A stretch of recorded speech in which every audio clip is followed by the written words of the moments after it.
I'm going to start by taking some of this extra out. But because I'm not sure where I'm going to be right here, I'm not going to get too close to that side. And you can see where the bottom of the plate is over here. And it looks like I'm about 3/8 of an inch below the bottom of the plate right there. So that's what I'm going to aim for on the other side. So that's going to be probably a little lower than that.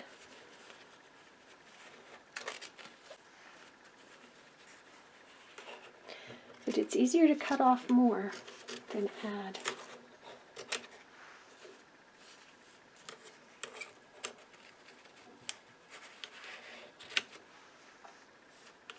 Okay, so I'm going to put some little clips here. First I'm going to draw that same, to see how it's just picking up that plane change really easily as you go around. And then somewhere around level with the armhole, you have to do the bottom and blend the two together, just like I showed at the beginning.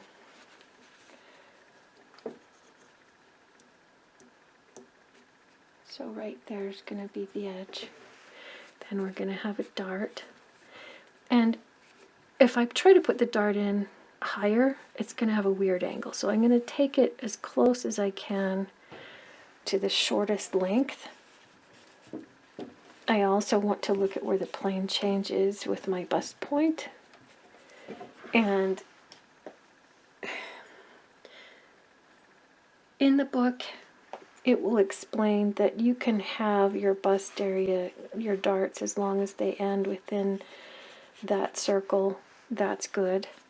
But what I'm looking at right here is as I come together with that plane change, that's where I'm going to put that mark. And I could probably go anywhere within this space and it's going to be okay, and maybe even a little bit bigger. But this is the line that's going to come down and join my dart further down. So do you see how the dart isn't coming all the way to the bust point? When we work with patterning them, flat pattern, you always will want to take that out. You don't want the dart to come all the way to the point where you get that Madonna costume effect from the 80s. So that's the width of my dart. I don't need to draw the whole thing. That's how wide it's going to be. And that might be a little too snug. That's taken out all of my ease.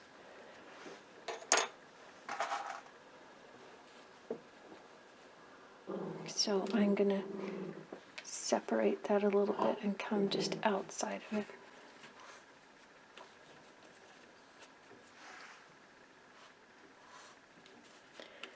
Okay. So I'm going to go ahead and trim out a little bit more right there.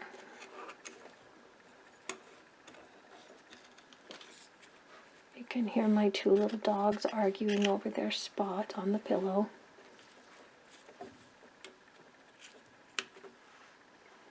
I try to keep them out, but you know, if you have pets, they're adorable, but they're noisy. So if I come down here, I want to blend this line without coming in too far. You want to keep it as close to the armhole as possible. And that's where, when you're working on a real person, this space is easier, but you don't want to come out too far. It's always easier to move it out than it is to move it in. So I've marked both sides of the dart, the circle. I'm going to end up changing that a little bit, but my dart's never going to get closer to the actual bust point than 1/4 of an inch away, unless I'm making a costume. And now I'm blending this side. I want to make sure I've got a right angle on both sides right here, and I'll just blend that one into it. And I'll clean up some of this when I get it to the paper. but I want you to see as close as possible to what it's supposed to look like. So the rest of the way down here, when I'm working with this side seam, I'm going to pinch straight in so that I get the same, if I mark this line and I do the same amount on both sides, then I'm going to have the same angle on both sides. The front side seam and the back side seam will have the same angle. And that isn't necessarily important to have when you're working on something that has a waistline seam. But if you're getting rid of your waistline seam and making a princess line, it's essential that you have the same angle on both sides. So that's what we have right now. I've got a few little wrinkles. It doesn't like that pin there, so if I move that over and smooth it out, put my pin back, then that goes away, which means I'm going to change that curve very slightly, but that little bit makes a big difference. And I want to make sure that I haven't moved things. And it's easy to move them. When you've got a live person and they're breathing, every once in a while you have to just pause and make sure everything is staying in place.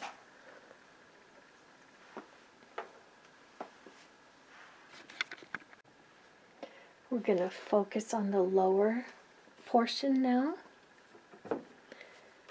And I'm looking at how much darting I have. I want the center of this one to be parallel here, but I can adjust that on the paper, as well as the front one.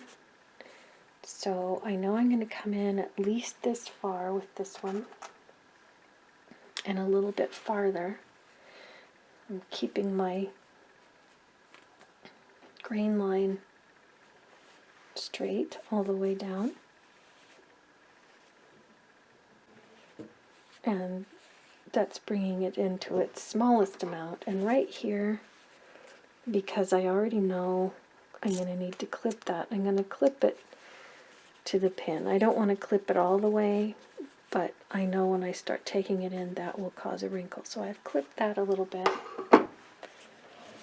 And then here in the front, I want my line's going to come straight down here. And if I want to, I can kind of measure over to it. It's just slightly less than 2 inches. So I'm aiming for about there with it. But since I can't tell exactly, that's why it's better to have gingham check, which is this. So it would be easier to follow the line on that.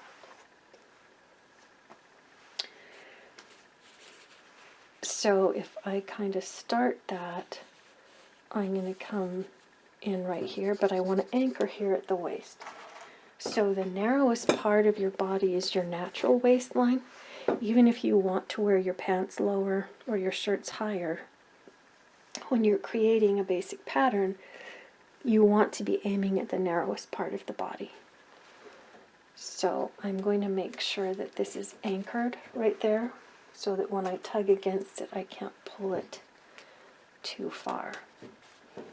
That's harder to do on a live person, but if you have them wearing a leotard, you can pin to their leotard.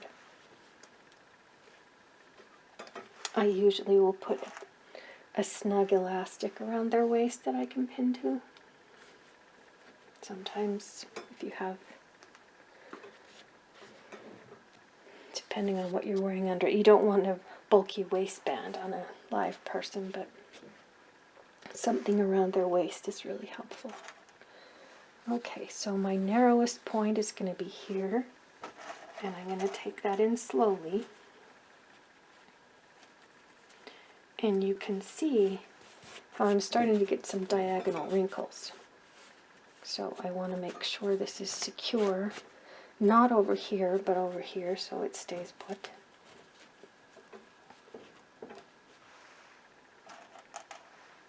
I don't want to pull it, and that's why I started clipping that. And now because that's clipped, I can pinch in a little bit further. So I'm also going to clip a little bit right here,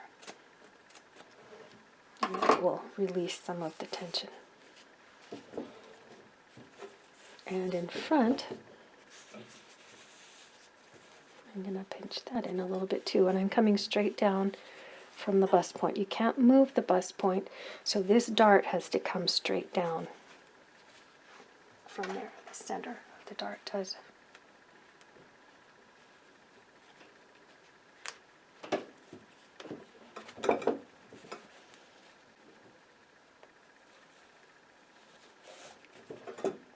Okay, so I've created some wrinkles, but I can smooth them out of the front. This one has a wrinkle, but if I smooth it, it goes away. So I can clip that a little bit. I don't want to clip too deep, but it looks like that's coming together nicely, and that's roughly where it's going to be. And then I'll just take this straight down. So you come straight down from your widest point.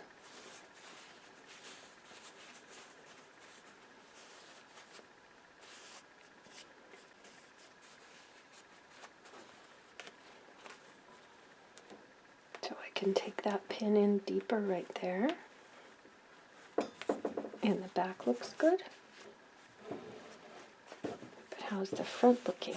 Well, if you look at the back, her gluteus area is wider than her shoulder area.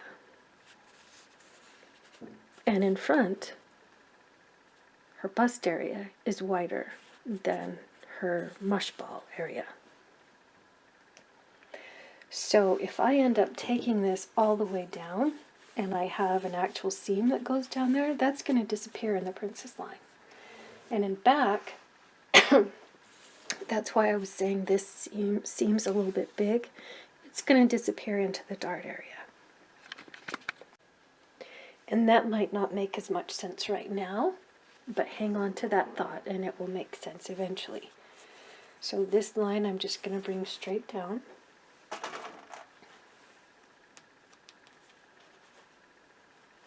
And that part will probably be easier to do on the paper.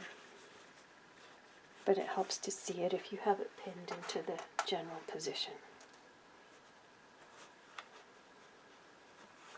So that's going to come down like a regular side seam. This dart is going to end at the widest point. So I'm looking for a plain change there again. So since I'm not sure exactly where it's going to end, I'm going to mark across there. And then I'll do the same thing in front. But in front, if I have a really tight skirt, I can take it in that much. But this is not a bad amount of ease just to leave in it. So it will depend on what we're using it for. In most of your classes, you'll learn about leaving ease and how important that is. And I agree with that, but when I'm making a basic pattern like this, I like to mark where the actual minimum amount is, so that if I'm making something like a corset or a swimsuit, I know where 0 is. And then I will add the ease to it later. So this is now coming in. I don't want to pull the front too far forward, so I'm kind of doing them together as a group and working back and forth in between. So that's looking nice. And I can take this one in a little bit more tight.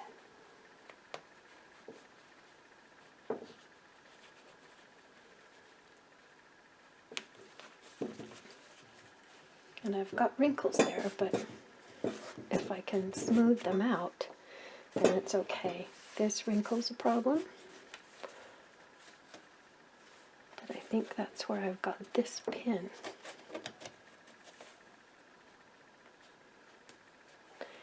And some of them aren't going to completely disappear until this is clipped or sewn.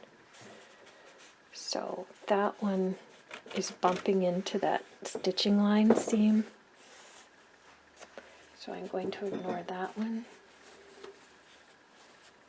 And instead of pinning these, I'm going to mark them with the pencil or the pen. So that one looks like it's in far enough. That pin I'm taking out and just kind of smoothing a little bit. I'll put it back. So that pretty much disappeared, and that's working. So other than marking,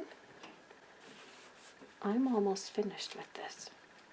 And other than the talking, that would have only taken me a few minutes. But I think it's more important to explain it carefully when you're listening.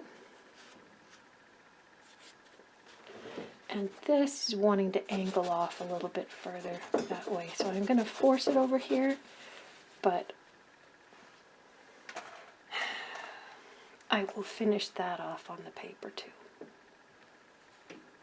I'm putting a little too much right there, so it will stay.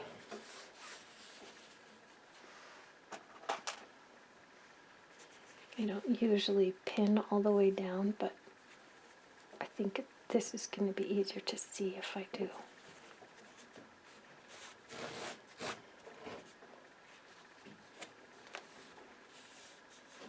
That pin is not our friend. So what's important to me about marking this is not so much where I put the line here, because that's going to work out better on paper, but the amount that I pinch out right here. So I'm making sure that I mark both sides of where that comes into. It's actually a little deeper than the pin.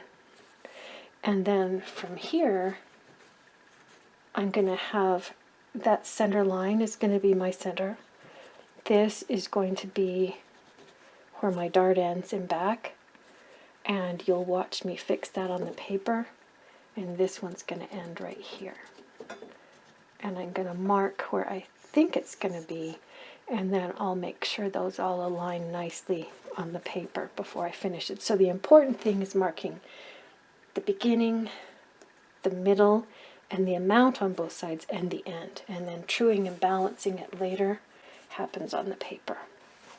And I've still got it nice and smooth around here. So this one, when I mark this is actually going to have to be curved until it gets to the widest point, and then from here down, it will be perfectly straight. And then on the other side, I'm marking that curve again. And I'll clean that up on the paper too. And from here, it looks like this can come in a little bit tighter. But there again, ease is your friend. But we will add the ease afterward. Because the more information you can get when you're draping, the better. Okay, so that's the top. I've marked it on both sides. And it will taper in. This will be a straight line here.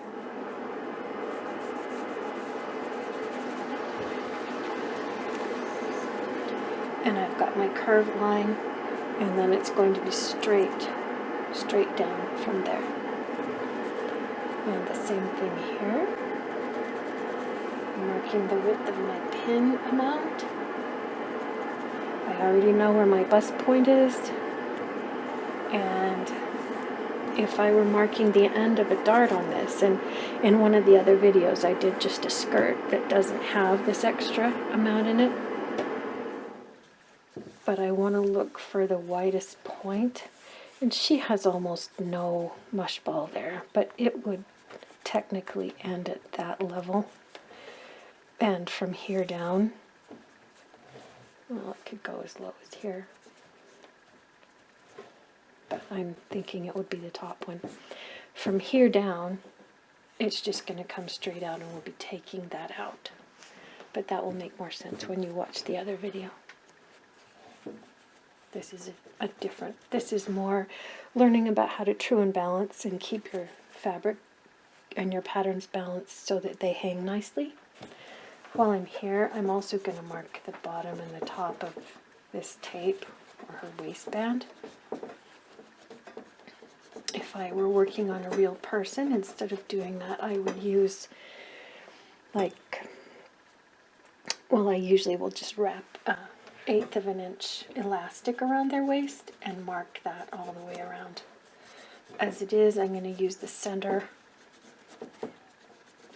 of where this tape is. So like right here, halfway between, that's actually where my waist is. When I make my pattern, that's where that's going to end up. So right there is her waist. But because I can feel the tape, that's where I marked it. So that is finished, and I can take it off and make a paper pattern out of it that I can use for making different styles or my final project or whatever I'm working on. And that's how you start out with something that's going to fit when you start from a flat pattern. Everything based on this will come back and fit this dress form. So I'm working on form number 13 right now, and I'm going to write that on here. And I often will write the date. If it's a person, I'll write their name on it and the date. But you've got level lines, perpendicular parallel lines. And this one, that tape must be a double layer right there. So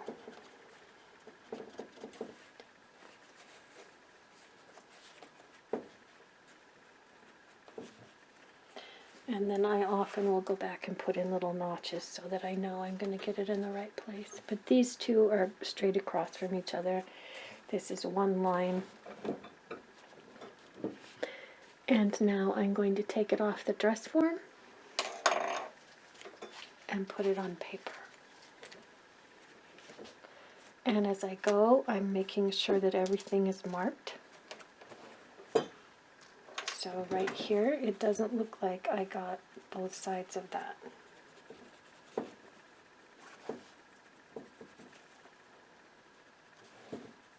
But I have the end, and this is the one I really want.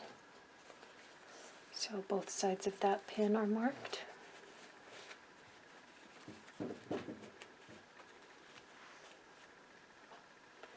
Both sides of that one. I'm going to try and leave my shoulder pin together.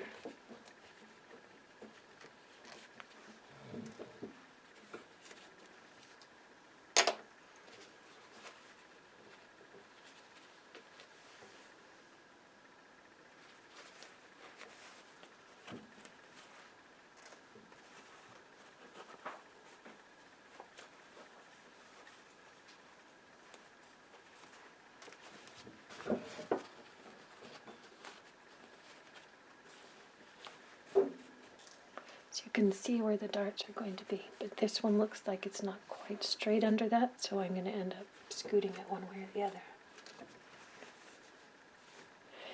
That's why marking the total amount to get rid of is more important than the placement of it. Except for your bust point. That has to be where it belongs.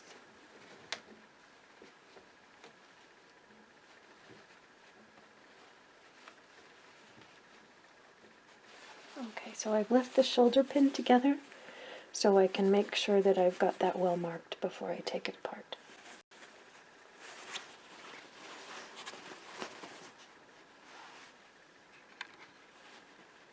Draped basic princess pattern. Pre-balanced. And here I've zoomed in on the armhole from the other side. You can see where that ridge is. And then the two lines just straight down, marking halfway in between. So that's where the side seam goes, is the middle of the armpit. Otherwise your sleeve wraps around and does funny things.